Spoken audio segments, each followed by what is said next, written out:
Hello, and welcome to another episode of Rightfully So. I am bringing you a solo episode today. I wanted to do this early on to just briefly share some more insight on who I am, a little more details about myself, get acquainted, since you'll be hearing a lot from me here.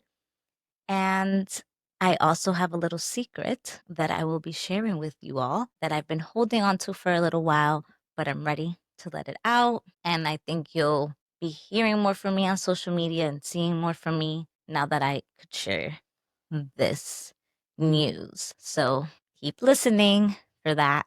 For starters, as you know, I am Danyella. I am the host of this podcast. I came to the US when I was 6 years old from Colombia. My father is Brazilian, so I'm half and half, and I love that. I love my culture, I love my heritage, I love my roots, but I also love America. This is home. This has been home, like I said, since I was 6 years old. I know more about this place than anywhere else, but I love the fact that I have, you know, three nationalities. I know three languages. I love the food, like I said, the culture, and having a little bit of many parts of the world in me. It's pretty cool. I love that. I was raised by both my parents, thankfully. I love them so much. They've been amazing, and they're a big reason of why I am who I am. We had a lot of conversations at home that were very different from any conversation that I would have outside of the home. I heard many points of views at home that I didn't hear outside of my home. So I lived in these two worlds where there was this one way of processing and thinking and being treated. Not that the world treats me ugly, but they've really, really treated me great. They're amazing. They love me so much. I love them so much. And they taught me so much. I'm sure a lot of it has to do with having older parents. My mom had me at 45. My dad is younger, but I got to get all the wisdom from them and soak it all up. I have six siblings, one from my dad's side and five from my mom's side. So I never really grew up with them in the home. I was always an only child since I'm the only one between my mom and my dad. So I feel like I got two very different parents, two very different experiences, and half of us is different, or from me at least, and then my one sister from my other five siblings. But it's been a great life. We're the only ones that came here to the US and stayed here and made a life here. And I made two little lives here. I have a 10-year-old daughter and a 5-year-old son. I love them all so much. They're a big part of me. I had my daughter pretty young. I was 21. So I considered that super young. Felt like a toddler having a baby. But, it's one of those things that, of course, I wasn't planning it. But I am one of those people that if I make my bed, I lay in it. And I knew at the moment where I found out I was pregnant that, you know what, this is it. I'm having a baby. And for some odd reason, I had this knowing about her being a girl, how she was going to be, a little bit of how she was going to look. It was very strange. And I was really connected from that moment. And I felt like, yeah, I'm going to be a mom and, readjusting the path of my life because obviously I had other plans at that time, many different plans, but it did center me in a lot and it made me grow in a very different way from there than I believe I would have if I didn't have her. And it's been a journey, but it's great. I love it clearly because 5 years later, I had my other little munchkin, and that was very interesting. He was born. We found out while I was pregnant that he had this thing called an atresia while he was in my belly. Definitely will share more about that. I feel like I want to share that story because I don't talk about it much, not because I'm embarrassed or ashamed or anything like that. I just feel that it is our normal life. We've adjusted with it, through it, along the way. And it doesn't define who he is. It's just one aspect of him. The rest is just this wonderful little happy, amazing, normal boy. So I will share more about that. And luckily, it is a condition. It's called short gut syndrome now. That's what it resulted in after surgery, after he was born. And luckily, it's something that he should grow out of since our intestines grow as we grow. So I look forward to seeing him thrive even more and growing out of it and becoming just stronger and less dependent on what he's dependent on now. But definitely, I will share because I think stories and hearing other people's experiences and viewpoints and, what they do in certain situations, if God forbid someone ever has to face it or something similar or even something very different that still entails, a child, NICU, that kind of thing is really rough. And knowing that so many people have a story within that frame makes you feel less alone and it teaches you a lot. It gives you peace. So I will come back and give you a little more about that and also the birth and how we found out and all of that. I also do real estate. I'm very passionate about it. I love it. I am so glad that I finally got into the field and went for it and just went 100% on it. It is something that for a long time, I wanted to do, but kept avoiding. And honestly, I've been doing it almost 5 years now, which says a lot because I don't think I've ever done any job longer than 2 years. So, well, a specific place. I did do retail for a couple years and I actually love retail, but career wise, after high school and that kind of thing, I just didn't find anything that really pulled me in. And real estate does that for me. I see myself doing it for a very, very long time. I continue to enjoy it. And it's what I do. It's my career part of life. I have my kids. I have my home. I like to travel. I like, to work out, to do my best to be as healthy as I can. I've been very into longevity and how do I optimize my own body, my own self? How do I live my life in a very healthy, happy way where I could enjoy it? And hopefully, I don't have to wear a diaper when I'm 50 years old. Okay, not many 50-year-olds are wearing diapers, but you know what I mean. I just want to embrace life, enjoy life, and respect my life, really. I think it's about respecting my life. It was my birthday last week, July 9th, so I am now 32 years old. That sounds so old.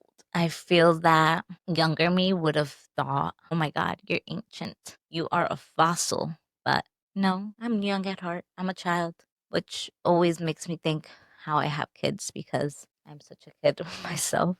But that's another thing. I take life very lightly, very seriously in the sense that, like I said, respect for it. But I just try to laugh as much as I can and find humor in everything as much as I can, especially in times where it just feels so sticky, so intense. Very crazy couple of days with those flash floods and all of that. Texas, even up here. I hope everyone is safe. How hard it must be, how scary it must be. So stay safe. Wishing the most beautiful, quick, and easy recovery for anyone who's been hurt. Sending lots of love to the families of those who have been lost. It is just terrible, but we can't go against nature. Sometimes it does what it wants to do, unfortunately. But we could do our best to stay safe and try to stay away from the danger. So a moment for that because there's so much going on. And then on top of that, dealing with something like that is definitely heavy on everyone. Also, you know, I know we've all felt it. It's been very heavy, the climate of the nation, the world, so much division and so much aggressive energy and just dark and and sad and scared people, which is, you feel that. I think we all feel that. And I hope we could start seeing more of that light at the end of the tunnel and finding more peace and realizing that, we're still not in some crazy war yet. We are not in a handmaid's tale life. We still have so many rights, and we just have to make sure that we preserve them and we don't let ourselves get persuaded out of them by, politicians or media or manipulation. I think we need to really, really start using our logic and our cognitive abilities to decipher what's going on, and also just keeping our eyes and ears wide open, really paying attention and not letting our minds float away into fear or any of that, because it's not helping us. And the division too, that's not helping us. But we don't have control over how people feel or react, but we do over ourselves. So I also work on that every day. I've been very, very to myself. I haven't had much of a social life at all. Everyone is in their own thing, doing their own thing, busy with their own priorities. And so have I. And that's okay. Sometimes we go hermit mode. And I feel like when there's too much stimulation and too much craziness, I tend to lock in a little bit. I tend to crab in. I guess maybe that's the cancer baby in me. I put that shell and I just stay in there for a little bit until there's more clarity within myself to be able to come out again. And that's okay. I have a secret, like I told you, and it is exciting news for me. I think at this point, it's not much of a surprise to anyone. I am having baby number 3. Isn't that crazy? I can't believe I'm going to be a mom of 3. I am excited. It was not planned, but not necessarily prevented. Could have happened, and it did. And I low key, last year, I was starting to have this craving for another baby. I think maybe is part of my pattern. Clearly, I have a 10-year-old, a 5-year-old, and now 5 years later, another one. So maybe it's just something that my body craves, or I start seeing, my son grow, and I'm like, no, I'm losing my little tiny baby, and I miss that. But I don't want that pattern anymore. I think that's crazy. Every 5 years, I don't think I wanted it that way. I would have much rather had babies closer in age so they could relate more to each other. But that's also just an idea, because I see them interact and they relate to each other. They play, they fight, and they love each other very much. I am excited for that. That's been my little secret. If you're on video, I'm going to attempt to show you this belly. I can't. I am so huge. I feel that at this stage, I'm only in the second trimester, and I feel like I'm in my 55th week or something. It might be mental, it might be my own mind. People say that I'm not that big, but it's pretty big. Gender. I love me a gender reveal. I know gender's not a thing anymore, but I love me a gender reveal. I love the idea of knowing, what kind of baby I'm going to have, because they are very different, in my opinion, in my experience. So I do know, and I will share more of that. So stay tuned. Any guesses? Any guesses? What do you think? Let's see if you're right. Couple people know. Couple people have seen me in the street and now know. But yeah, this is crazy. I know I didn't announce it as soon as I wouldn't mind to announce. I just felt really protective of it. I don't know. Not even that. I just, like I said, I've been very hermit crab lately, and with that as well. I just felt like, let me hold on to this for a while. And now I'm like, I want to post, and I'm huge. So you'll see more of me because you'll now know. So you'll see more of me because you now know. And I could post my big old belly and really let it be out there. Let it hang. I wonder why it's so big. I wonder if it's a big baby. I don't know. My two kiddos now were 1 ounce apart in weight. I don't think it's a huge baby. Maybe it's just I have more room in there from having two other pregnancies. I've felt pretty good. It's been my pregnancies, thankfully. I they just been so smooth for the most part, you know?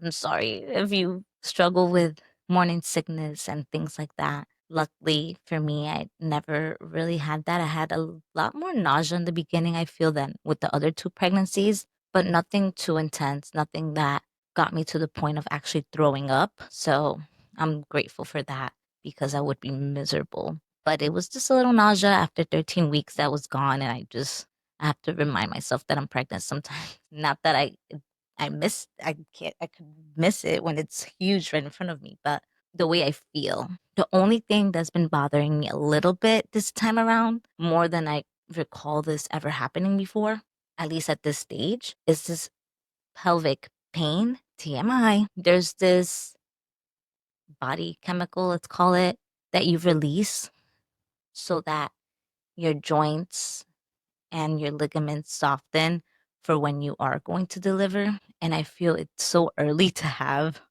so much of it. It's called relaxin flowing through my body because it is causing this pelvic discomfort that comes and goes, some days more than others, some moments more than others, but it's not fun. Another thing I'm doing that I'm sure will help, usually not the day of, like I'll feel it more, but the next day after I work out, I was slacking for a couple weeks on my working out, but now I'm back to it strictly. I'm trying to do at least 5 days a week of the gym, and I'm going to keep doing my best to walk a lot. It just feels good to walk a lot, and it definitely helps. I still do prenatal yoga in the same studio that I did yoga with my daughter and with my son, and I figured, I have to keep it up and continue to do that. Maybe that's part of why I have really good labors and delivery. So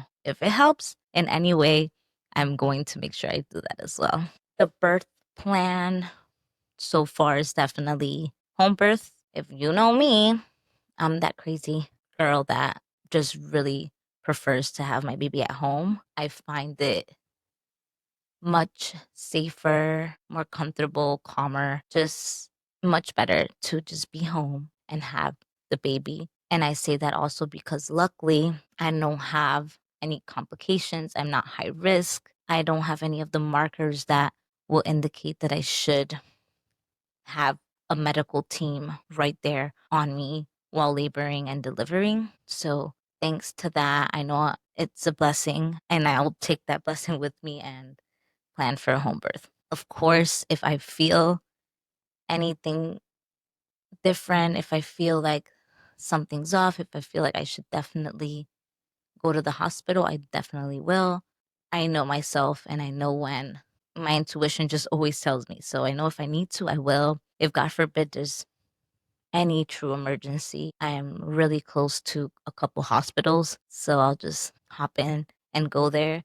I don't plan much for that because I like to focus on the plan that I want, the best plan, the happy plan, and everything else will be secondary and probably made up along the way, or I'll let other people handle that. But my plan is to focus on the birth that I want and how I want it. Quick and easy, hopefully. I'll share, I'm going to share Paul's birth story and I'll also share my daughter's birth story just so you could get an idea of where I'm coming from because I know that it's such a still, even though so many people have home births or even birth center births, which are a step down from hospital, it's still this negative, scary idea. And many women don't understand it. And I get it. But for me, it's so odd how I feel that way about hospital births. I feel that they're a little scary. I don't want to be in this kind of environment for welcoming my baby into the world. I think about all the germs and all the body fluids, all the things that happen in those rooms, and it just doesn't sit very right with me. But at the same time, I'm so grateful that they exist because in some cases, definitely less than what you see out there, emergencies are truly needed. I won't take that away from anyone. That is a truth that things like C-sections and all of that are overused 100%. But listen, it is what it is. And no matter what your story is, how your labor was, how the birth was, everyone is just in awe of their baby and so happy and grateful when you have that little one in the world. And that's all that matters. I'm taking prenatals. I'm currently taking ritual prenatals. I don't do anything crazy. I have my midwife. This time around, I was a little more into the idea of just looking at everything, look at all my blood work, do all the tests that you can on that. And I did do my 21-week anatomy scan, which thankfully everything looks great. Little baby gave us a smile at the end for a picture. So I have this cute picture of the baby smiling and it's adorable and I love it. And everything looks great. Thankfully, everything's good with the blood work. Intestines are inside the body. Hallelujah. Because I was like, that's the only thing. Look at these dang intestines. I don't need any more games with that. But everything looks good. Luckily, my son's situation was what they call a freak thing. So I wasn't really nervous about something like that happening again, but you never know because bodies are crazy. As miraculous as birth is and creating a human inside your body is, it could also be full of surprises, positive and negative, unfortunately. But all is good. Continue to cross my fingers. So everything is great till the end, and hopefully I have this little baby with us soon. Brother and sister are so excited. They are very happy about it and just ready to meet them. So, with that, thank you for listening. You are the first to know my secret.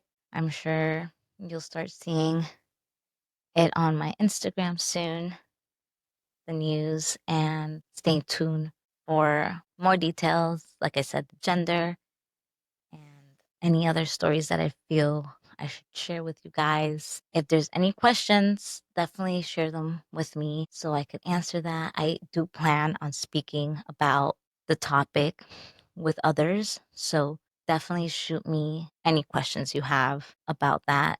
It'll be helpful just to make sure that the information I'm putting out there is helpful to you and it's partly what you really want to hear. Thank you for listening, and I will be back soon